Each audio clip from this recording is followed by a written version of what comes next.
Olá, cumprimentos irmãos com a paz do Senhor. Eu sou o pastor Daniel Reis e você está no Tesouros do Grego Bíblico. Então nós já fizemos o nosso primeiro termo, que foi o paralambano. Paralambano, que significa receber intimamente. Fizemos 4 aulas e agora vamos para o nosso segundo termo grego, nosso segundo tesouro do grego bíblico, que vai ser epignosis.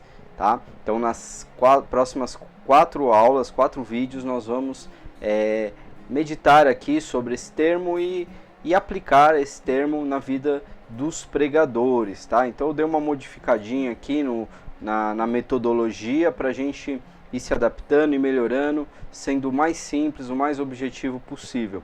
Então lembrando que esse não é um curso de grego, né? Nós não estamos aqui para ensinar exatamente o grego, mas para que inspirar os pregadores a usarem o grego em suas mensagens para enriquecer as suas pregações.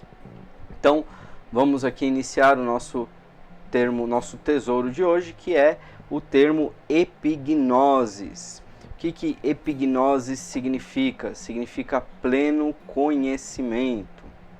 Então, a gente colocou aqui um significado léxico, né? O que é o léxico? Léxico são os dicionários, né? Os dicionários da língua grega, e língua hebraica também, que nós, em vez de chamar de dicionário, é chamado de léxico, né? Então, quando a gente vê esse termo léxico, significa que nós estamos pegando o significado do dicionário. O significado do dicionário é suficiente, pastor?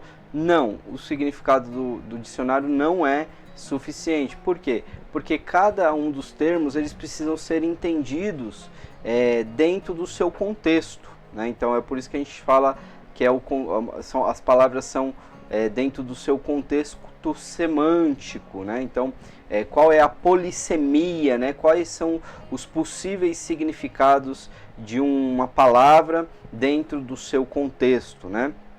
Então aqui qual é o objetivo dessa primeira aula nossa? É definir o termo grego, epignosis, e sua aplicação dentro do contexto bíblico do nosso termo. Então eu coloquei aqui também uma questão aqui mais importante também, que é a transliteração. O que é a transliteração? Transliteração nada mais é do que transformar essa grafia, esses caracteres do grego em uma escrita equivalente ao nosso alfabeto, né? Então cada uma dessas letras do alfabeto grego, elas são pronunciadas de uma maneira. Então aqui nós temos o que é chamado de transliteração. Então epignosis, né? Epignosis. Aí tem até aqui, eu coloquei a pronúncia, tipo pi fica mais forte, né? Epignosis. E lembrando que o S no grego não tem som de Z, tá? Então sempre que a gente vê essa letra S, aqui no caso é o nosso sigma, né? E o sigma ele sempre tem som de Si. Então epignosis, tá? Então vamos aqui, ó. Nosso significado léxico e etimológico. Então o termo epignosis é composto de 2 partes, assim como o paralambano, lembra? Que era o prefixo para e o verbo lambano. Aqui o nosso termo epignosis também ele é a junção de dois termos, que é o epi, que é um prefixo que significa sobre, acima, né, que traz a ideia de intensificação, e o gnosis, que na verdade não é um verbo, é um substantivo que significa conhecimento. Então o epignosis traz a ideia de uma intensificação, né? O epignosis é um conhecimento mais profundo, né? Esse prefixo sobre, acima, traz a ideia de um conhecimento que vem do alto, traz a ideia de um conhecimento mais intenso. Então, quando nós lemos epignosis, nós lemos conhecimento pleno. Então, esse é um substantivo, né? O conhecimento, a junção, traz essa ideia de um conhecimento profundo, um conhecimento exato. que é diferente do termo gnosis, que pode referir-se a um conhecimento mais geral, né? Um conhecimento superficial, poderíamos dizer assim. Então, o epignosis é um conhecimento, na verdade. É um conhecimento, de forma geral. O gnosis, mais o epignosis, então, por ter esse prefixo, traz essa ideia de um conhecimento experiencial, de experiência, né? Um conhecimento pleno, um conhecimento de Deus, tá? Então, muitas vezes esse termo está relacionado diretamente a uma revelação de Deus, uma revelação espiritual. Então, a diferença entre gnosis e epignosis. Então, o gnosis significa um conhecimento intelectual, enquanto o epignosis é um conhecimento pleno e relacional. O gnosis ele tem a ênfase na informação adquirida pelo estudo. Já o epignosis tem a ideia de uma compreensão profunda vindo da experiência com Deus. Então, um exemplo bíblico clássico aqui que eu gosto muito desse texto de Colossenses 1:9, que ele diz: "Não cessamos de orar por vós e de pedir que transbordei do pleno conhecimento, epignosis, da sua vontade e em toda sabedoria e inteligência espiritual."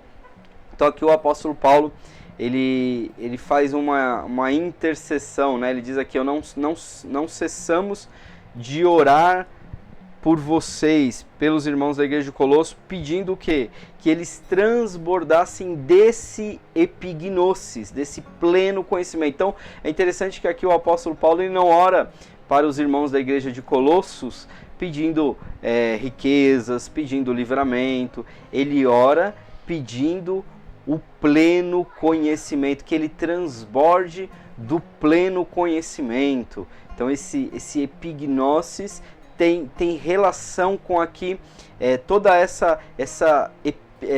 esse contexto imediato. Esse versículo ele tem aqui uma junção, aqui, uma sequência. Ele fala do pleno conhecimento, ele fala da vontade de Deus, então o pleno conhecimento da sua vontade. Ele fala também sobre toda a sabedoria e também de inteligência espiritual. Olha que interessante, né?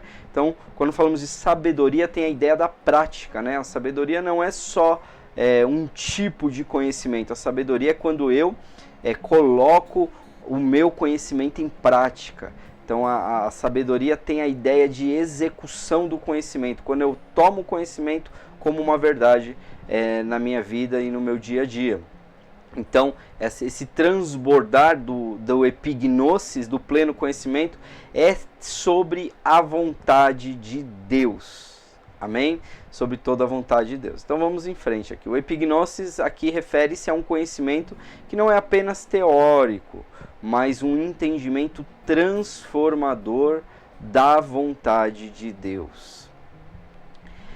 Vamos aqui comparar o epignosis comparação com outros termos relacionados ao conhecimento. Então, além do gnosis, né, que é o que a gente já fez aqui a comparação, há outros termos gregos usados no Novo Testamento para descrever esse conhecimento. Então, um deles é esse oida, que significa um saber por percepção. Esse texto aparece em João, capítulo 9, versículo 25, que fala: "Uma coisa eu sei, eu era cego e agora vejo." Ele teve ali uma percepção, oida. E também temos o sinesis, que significa um discernimento, um entendimento, né? Então, Colossenses 1:9, que ele fala aqui do entendimento espiritual. O termo aqui é sinesis, que tem essa ideia de um conhecimento, um discernimento espiritual. Então, o epignosis é o mais elevado desses termos, pois representa um conhecimento revelado e transformador. Glória a Deus. Teve no primeiro século um movimento, uma filosofia que tentou invadir a igreja, que era o gnosticismo. Então o que o gnosticismo eles pregavam, eles acreditavam que para ser salvo era necessário um conhecimento especial, e que não é o nosso caso, né? Não é, o epignosis não tem a ideia de um conhecimento para a salvação, mas sim um conhecimento de relacionamento, de relação com Deus, a partir da revelação do Senhor, e não tão somente, e não tem nada a ver isso com salvação, porque eu não preciso de uma revelação especial para ser salvo. Eu preciso crer que Jesus Cristo é o meu Senhor, que Jesus Cristo é o meu Salvador, e isso basta para eu ser salvo. A minha salvação depende da minha fé em Jesus Cristo. Nós não somos salvos por um conhecimento, nós somos salvos por uma pessoa, e essa pessoa se chama Jesus. Amém?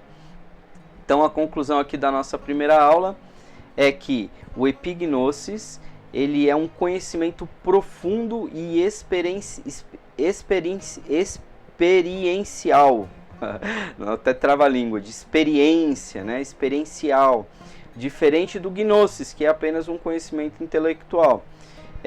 O epignosis é frequentemente usado no Novo Testamento para descrever um entendimento pleno da vontade de Deus. Um entendimento que vem do alto, o epi, sobre, né? Então é um conhecimento, o epi vem sobre, é um conhecimento que vem do alto, né? Uma intensidade, uma intensificação. Então o epignosis implica mais do que saber sobre Deus, significa conhecê-lo intimamente. Então o paralambano é quando nós recebemos intimamente, né, o receber intimamente, e aqui o epignosis seria algo como conhecer intimamente, profundamente, um conhecimento que vem do alto. E aqui o nosso texto, para que possais crescer no pleno conhecimento, Colossenses 1:10, o epignosis de Deus, que possamos crescer no conhecimento de Deus. Amém, irmãos? Glória a Deus. Então, essa primeira aula aqui sobre o epignosis, nós vamos ter aqui quatro vídeos sobre esse tema, né, sobre esse assunto, e eu espero que essas aulas sejam inspiradoras para você, pregador, para você ser abençoado. Amém? Hoje eu vou aqui também, deixa eu pegar aqui, eu vou pegar aqui na minha biblioteca, qualquer hora eu vou mostrar a biblioteca para vocês. Hoje eu quero indicar esse livro aqui, do pastor Daniel Reis, que é o Vocábulos. Esse livro aqui, ele ficou grosso, ó. Ele é um livro de 490 páginas, e nesse livro eu tenho aqui um capítulo, primeiro capítulo eu tenho toda a introdução ao grego bíblico, né, falando sobre as particularidades tô aqui olhando aqui o sumário, tal. Então, introdução ao grego bíblico, nós temos aqui as particularidades do grego no Novo Testamento, a importância dos estudos do grego, né? Aí depois, no capítulo 2, nós temos como usar o grego na preparação do sermão. Isso aqui é bem interessante, que aqui a gente fala um pouco sobre o alfabeto, sobre a transfiguração, a transliteração, os verbos, os substantivos. Então aqui tem mais uma introdução mais prática também, sobre questões que a gente não vai conseguir tratar aqui nessa série de vídeos, tá? Aí no capítulo 3, eu quero chamar a atenção dos irmãos que gostam de grego. No capítulo 3 nós temos uma série de palavras, aqui a fitinha aqui do livro, né? O marcador de página. Aí aqui, ó, deixa eu te mostrar aqui no capítulo 3, a gente tem algo interessante, ó. Então a gente vai trabalhar a questão, ó, dos vocábulos e aplicações. Então, dentro de cada, eu tenho aqui as orientações evangélicas, exegéticas, e aí temos aqui os livros da Bíblia, né? Então, olha que interessante. Então, dentro do Mateus, por exemplo, eu escolhi, não sei se você vai conseguir enxergar aí, mas eu escolhi aqui Mateus de 1 a 16, o capítulo 1 do versículo 16 ao 18. E aí tá assim, por exemplo, aqui ele fala sobre o termo gerou, né? e aqui, que aqui no caso é egnema, né, ou egnai, aí tem aqui todas as declinações desse termo que significa geração. E aí aqui ele destaca aqui nos versículos cada um dos termos, aí aqui embaixo ele tem o contexto, enfim, para cada trecho da Bíblia, ó que legal esse aqui, ó. Esse aqui é o Semion, ó. Deixa eu ver aqui, acho que é esse aqui, né? Não sei se tá vendo aqui direitinho, não, é esse aqui. Semion. Substantivo que significa sinal, marca ou indicação. No Evangelho de João, os milagres de Jesus eram frequentemente referidos como sinais, enfatizando o seu propósito de revelar as verdades. Aí aqui embaixo eu tenho o contexto.